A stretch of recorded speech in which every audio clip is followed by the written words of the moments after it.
أعوذ بالله من الشيطان الرجيم. بسم الله الرحمن الرحيم. أمن هذا الذي هو جند لكم ينصركم من دون الرحمن إن الكافرون إلا في غرور. أمن هذا الذي يرزقكم إن أمسك رزقه بل لجوا في عتو ونفور. أفمن يمشي مكبا على وجهه أهدى أمن يمشي سويا على صراط مستقيم. صدق اللہ العظیم. بھلا خدائے رحمان کے سوا وہ کون ہے جو لشکر بن کر تمہاری مدد کرے؟ کافر لوگ تو نرے دھوکے میں پڑے ہوئے ہیں، اور اگر وہ اپنا رزق بند کر دے تو بھلا وہ کون ہے جو تمہیں رزق عطا کر سکے؟ اس کے باوجود وہ سرکشی اور بیزاری پر جمے ہوئے ہیں. بھلا وہ شخص جو اپنے منہ کے بل اوندا چل رہا ہو وہ منزل تک زیادہ پہنچنے والا ہوگا، یا وہ جو ایک سیدھے راستے پر برابر چل رہا ہو؟ پچھلی 2 آیتوں کے اندر یہ باتیں بتائی. ایک تو یہ کہ اللہ تبارک و تعالی انسان کی حفاظت کر رہا ہے، اس کی مدد کر رہا ہے، اور دوسرا روزی بھی وہی دے رہا ہے. اگر روزی کے دروازے وہ بند کر دے تو انسان کو کون روزی دے سکتا ہے؟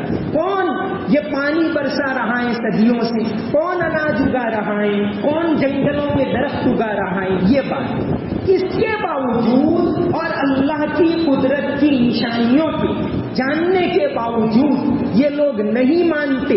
تو نہ ماننے والے یعنی کافروں کی 3 روحانی بیماریاں بتائی کہ 3 باتیں ہیں جس کی وجہ سے وہ نہیں مانتے. پہلی بات، ان الکافرون الا فی غرور. غرور کے معنی دھوکہ.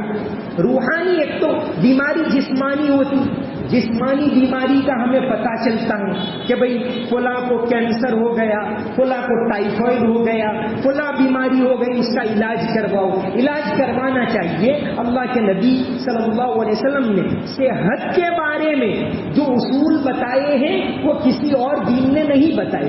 نبی کریم صلی اللہ علیہ وسلم کی تعلیم ایسی ہے جو کسی اور مذہب والوں کی نہیں. جیسا کہ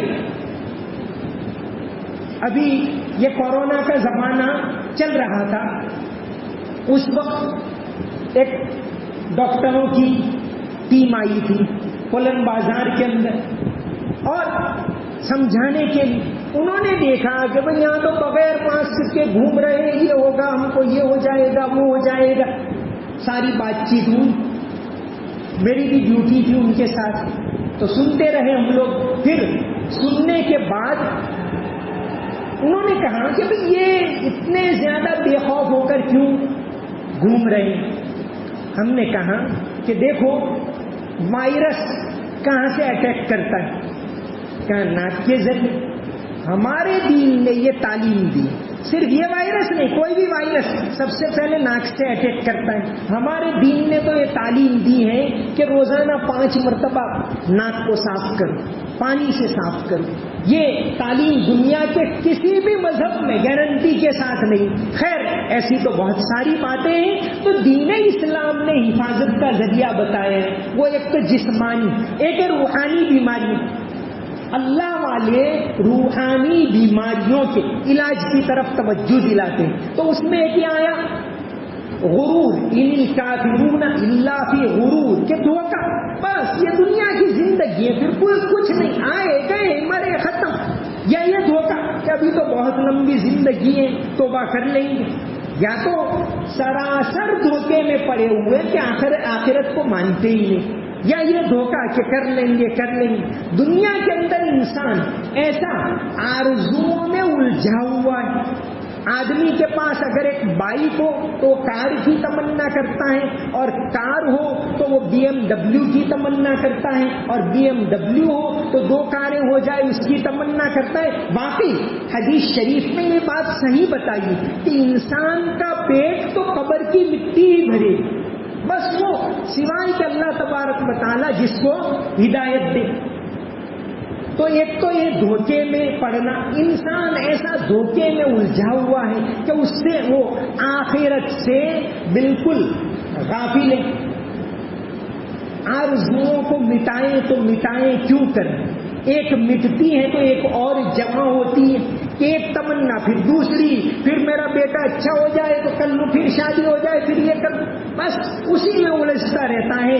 الہاکم التکاثر حتی زرتم المقابر. انسان قبر تک پہنچ جاتا ہے، تب تک وہ ان بے جا آرزوؤں میں الجھتا رہتا ہے. غالب نے کہا ہے کہ ہزاروں خواہشیں ایسی کہ ہر خواہش پہ دم نکلے، ہزاروں خواہشیں ایسی کہ ہر خواہش پہ دم نکلے، بہت نکلے میرے ارمان لیکن پھر بھی کم نکلے. تو انسان بس یہ آرزوؤں میں، دنیا کی آرزوؤں میں ایسا الجھا ہوا ہے. تو اللہ والے یہ روحانی بیماریوں کا علاج کرتے ہیں. ایک بڑے شاعر گزرے سیماب اکبر آبادی، جنہوں نے پورے قرآن کا نظم میں، اردو نظم میں ترجمہ کیا. سیماب اکبر آبادی 1951 میں انتقال ہوا. ان کی ایک صوفیانہ غزل ہے، غم مجھے، حسرت مجھے، وحشت مجھے، سودا مجھے، ایک دل دے کر خدا نے دے دیا کیا کیا مجھے. کہ بس انسان اسی میں الجھا ہوا ہے، اسی میں الجھا ہوا ہے حصول آرزو کا راز کر کے آرزو، کہ انسان ایک آرزو، دوسری، تیسری، چوتھی، بس وہ اسی تمنا. تو کہتے ہیں کہ صوفیہ اس کا علاج یہ بتاتے ہیں حصول آرزو کا راز کر کے آرزو، میں نے دنیا چھوڑ دی تو مل گئی دنیا مجھے، دیکھتے ہی دیکھتے دنیا سے میں اٹھ جاؤں گا. بالکل ایک دم صوفیانہ شعر ہے. دیکھتے ہی دیکھتے دنیا سے میں اٹھ جاؤں گا، دیکھتی کی دیکھتی رہ جائے گی دنیا مجھے. سیماب اکبر آبادی، جنہوں نے مولانا رومی کے پورے مثنوی کا اردو نظم میں ترجمہ کیا ہے، قرآن کا اردو نظم میں ترجمہ کیا، بڑے صوفیانہ شاعر تھے. تو ایک تو ان الکافرون الا فی غرور، دھوکہ. دوسرا بل لجوا فی عتب، سرکشی. آئی ایم سم تھنگ، میرے پاس پاور ہے، میرے پاس مال ہے، میں کلیکٹر ہوں، میں فلاں ہوں، میں منسٹر ہوں، بس. تو انسان حالانکہ وہ مٹی سے پیدا ہوا اور مٹی میں جانے والا ہے، لیکن اس کی تمنا یہی رہتی، وہ اس کا ایک کہ بھئی میرا عہدہ ہے، میں فلاں ہوں، میں منسٹر ہوں، میں بڑا عالم ہوں، میں مفتی ہوں، یہی اسی میں وہ الجھا رہتا ہے. بل لجوا فی عتب ونفور، نفرت، سرکشی، بیزاری. تو دوسرے کیا، میں تو بڑا ہوں، یہ کیا سمجھے، یہ بات، یہ روحانی بیماریاں ہوتی ہیں، وہ انسان کو الجھائے رکھتی ہیں. اور ان روحانی بیماریوں کا علاج اللہ والوں کی باتیں سننا، اللہ کا ذکر، اللہ کو یاد کرنا، یہ ان روحانی بیماریوں. حسد روحانی بیماری ہے، تکبر روحانی بیماری ہے کہ میں بہت بڑا، میرے پاس یہ بس یہ انسان انا کی قید سے یا رب مجھے رہائی دے. انانیت، آئی ایم. تو ایک شاعر گزرے ہیں غیر مسلم ہے، کشمیری لال ذاکر، ان کا شعر ہے کہ انا کی قید سے یا رب مجھے رہائی دے. انا یعنی آئی ایم، انا کی قید سے یا رب مجھے رہائی دے، فضا میں چاروں طرف روشنی دکھائی دے. میں تجھ سے مانگوں تو بس یہی مانگوں، حلال رزق دے، ایمان کی کمائی دے. جسے میں کی یارو ہوا لگی، میں کرتا ہوں، مجھ سے ہوتا ہے. جسے میں کی یارو ہوا لگی، اسے پھر دعا نہ دوا لگی. اس کا کوئی علاج ہی نہیں، اس کا علاج یہی ہے کہ وہ اللہ والوں کی باتیں سنے. تو یہ روحانی بیماریاں ہوتی ہیں تو پھر انسان سرکشی کے اندر مبتلا ہوتا ہے. اللہ تعالیٰ اگر توفیق دے تو ٹھیک ہے. جیسے ایک صحابی تھے عمرو ابن جموح، مدینہ کے اندر رہتے، بڑی عمر کے. ان کے 3 بیٹے ایمان لے آئے.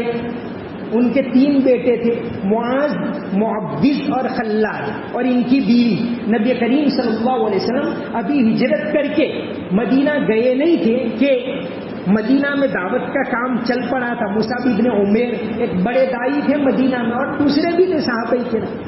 تو ان کے تینوں بیٹے چپکے چپکے ایمان لے آئے، لیکن ان کے دل میں تو بدھ کی محبت، منات کی عبادت کرتے تھے. وہ ایک چودھری تھے، سردار تھے.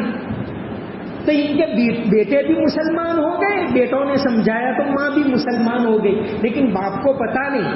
باپ تو کہتا ہے بیوی کو کہ دیکھ ان بیٹوں کا دھیان رکھنا، وہ کہیں وہ ان کے ساتھ جائے نہیں تو مذہب چھوڑ بیٹھیں گی. وہ تو یہی کہہ رہا ہے، لیکن ان کو پتا نہیں تھا کہ یہ بھی ایمان لا چکے. بیٹوں نے سوچا کہ بوڑھے کے دل میں سے منات کی محبت کیسے نکالیں. منات عربوں کے جو بت تھے جن کا قرآن میں بھی ذکر ہے، افرأیتم اللات والعزی ومناۃ الثالثۃ الاخری، یہ تین بتوں کا نام، اور وانہ هو رب الشعرى، تو یہ تین اور یہ چار ان بتوں کا قرآن میں ذکر ہے. منات کے بارے میں بہت ساری باتیں تاریخی. ان کا بت تھا یہ صحابی عمرو ابن جموع کا منات تھا، تو منات کی پوجا کرتے. تو تینوں سوچنے لگے کہ منات کی محبت اس کے دل میں سے نکالے کیسے. منات کے بارے میں تاریخ میں بہت ساری، بعض علماء تو یہ کہتے ہیں کہ سومنات جو کہتے ہیں وہاں، بلکہ فرخ سیستانی کی اس پر مستقل کتاب ہے، اور ہمارے یہاں رومیلا تھاپر JNU کی پروفیسر ہے، ابھی بھی موجود ہے. ان کی کتاب ہے Somnath the many voices of history. اس کے اندر انہوں نے یہی لکھا ہے کہ یہ سومنات کا بت ہے وہ انڈین اوریجنل بت نہیں ہے، وہ تو عربوں سے آیا. عرب لوگ یہاں اس کو لے کر آئے، کیونکہ اسلام سے پہلے بھی عرب لوگ یہاں بڑی بڑی تجارتوں کے لیے آیا جایا کرتے تھے. اس کی ایک مستقل بہت لمبی چوڑی تاریخ ہے. تو عمرو ابن جموع کے دل میں سے یہ بت کی محبت کیسے نکالی جائے. تو تینوں بھائی گئے مصعب ابن عمیر کے پاس. مصعب ابن عمیر بڑے سمجھدار تھے، انہوں نے ایک آئیڈیا بتایا ان کو. تو تینوں بھائی اور ساتھ لیا معاذ ابن جبل، وہ بھی ایمان لا چکے. رات کو جب سو گئے عمرو ابن جموع تو چاروں نے اٹھایا بت کو، گھر کے کمپاؤنڈ میں تھا، اور لے جا کے کوڑے میں، بنو سلمہ کے کوڑے دان میں ڈال دیا، اکڑے میں ڈال دیا، اور آ کے سو گئے. صبح بوڑھے میاں اٹھے، تلاش کرنے لگے کس نے میرے بت کے ساتھ یہ کیا، میں ایسا کر دوں گا ویسا کر دوں گا. اور پھر چلتے چلتے پتا چلا کہ وہاں سے ملا بت. لائے، اس کو دھویا، رکھا، اس کی عبادت کی، اور پھر وہی بات کہی. دوسرے دن پھر سو گئے. پھر چاروں نے مل کر معاذ ابن جبل کے ساتھ مل کر تینوں بھائیوں نے وہی کام کیا کہ پھر ڈال دیا کوڑے دان میں. پھر آ کر سو گئے. پھر دیکھا صبح، پھر بوڑھے میاں بہت زیادہ غصے ہوئے، کس نے کیا، مجھے پتا چل جائے تو میں ایسا کر دوں ویسا کر دوں. لڑکے خاموش رہے.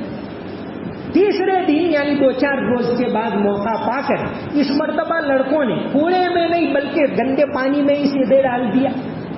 اب گئے، صبح پتا چلا، گئے، پھر اس کو اٹھایا نہیں. پھر ان کو پتا چلا کہ یہ بت سے کچھ ہوتا نہیں، اور اللہ نے وہ شرک کی اندر سے نکال دیا اور وہ مسلمان ہو گئے. تو اللہ تعالیٰ توفیق دے تو یہ بیماریاں نکل جاتی ہیں، ورنہ یہ اندرونی روحانی بیماریاں ہوتی ہیں وہ بہت زیادہ خطرناک ہوتی ہیں، اور اس کا علاج. تو یہاں ان آیتوں کے اندر 3 آیت، یہ 2 آیتوں میں 3 بیماریاں بتائیے، روحانی بیماریاں.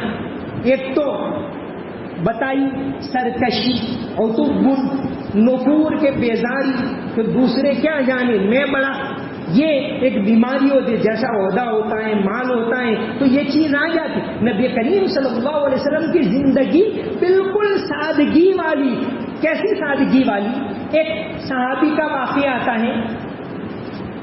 ایک صحابی تھے، ان کا واقعہ آتا ہے، بالکل دیہات کے رہنے والے تھے، اور ظاہر ابن حرام نام تھا، اور دیہاتی تھے بالکل. لیکن یہ آپ صلی اللہ علیہ وسلم سے محبت کرتے تھے. ہر ہفتے میں بازار لگتا تھا، وہ آتے تھے تو نبی کریم صلی اللہ علیہ وسلم کے لیے کوئی نہیں کوئی تحفہ لاتے تھے، دیہات میں سے کھجور، شہد، کچھ بھی لاتے تھے. آپ صلی اللہ علیہ وسلم بھی ان کو تحفہ دیتے تھے. ایک مرتبہ آئے ظاہر ابن حرام، تو دیکھا کہ نبی کریم صلی اللہ علیہ وسلم گھر پر نہیں، تو تحفہ دے کر چلے گئے۔ جب آپ گھر پر آئے تو کہا کہ ظاہر دے گئے تھے۔ آپ صلی اللہ علیہ وسلم گئے کہ بھئی لاؤ ان کو ان کے تحفے کا بدلہ دینا چاہیے، وہ تو بیچارے دیہاتی۔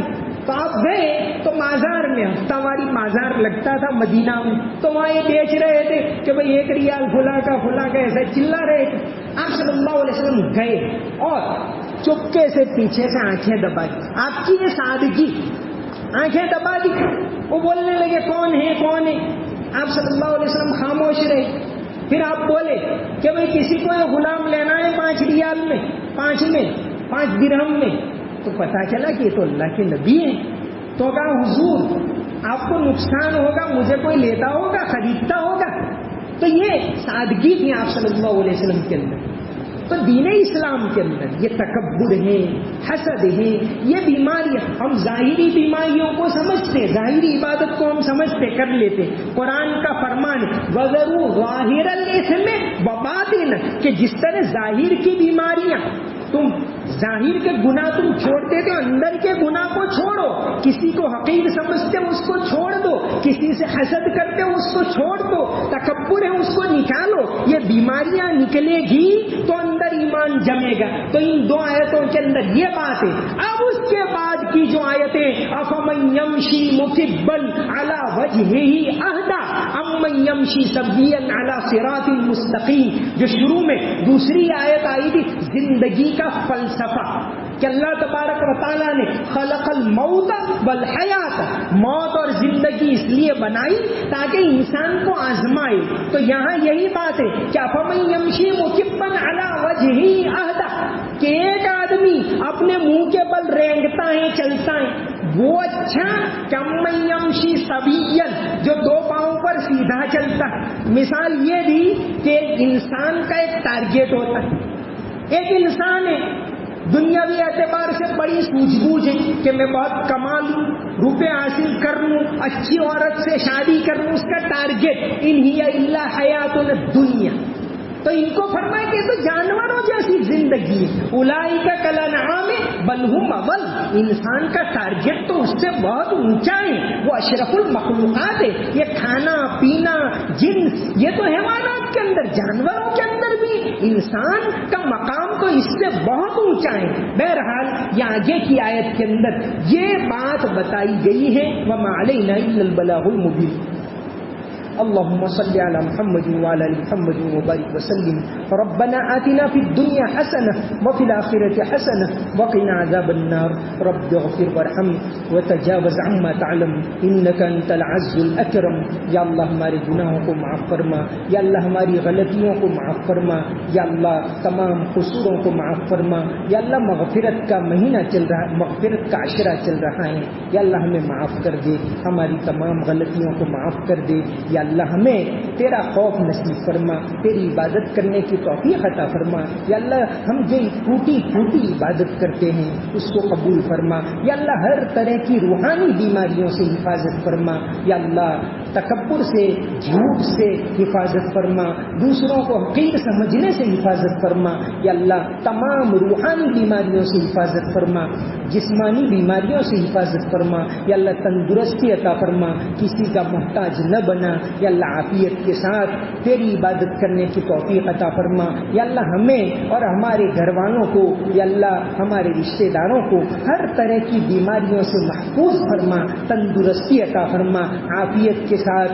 تندرستی کے ساتھ تیری عبادت کرنے کی توفیق عطا فرما، یا اللہ آخرت کی تیاری کرنے کی توفیق عطا فرما، یا اللہ کلام پاک کی محبت نصیب فرما، کلام پاک کی تلاوت کرنے کی توفیق عطا فرما، یا اللہ رمضان کے مبارک مہینے میں تہجد کی نماز پڑھنے کی توفیق عطا فرما، یا اللہ تمام جسمانی بیماریوں سے، روحانی بیماریوں سے ہماری حفاظت فرما، یا اللہ تو جسے دعا کرنے کی توفیق عطا فرما، تو جسے مانگنے کی توفیق عطا فرما. یا اللہ ہمیں صرف اور صرف تیرا محتاج بنا, کسی اور کا محتاج نہ بنا. یا اللہ کسی اور کا محتاج نہ بنا. یا اللہ اپنی جانب سے ہمیں دنیا اور آخرت کی تمام بھلائیاں نصیب فرما. اللہم صلی علی محمد وعلی آل محمد وبارک وسلم. سمعنا واطعنا غفرانک ربنا والیک المصیر برحمتک یا ارحم الراحمین.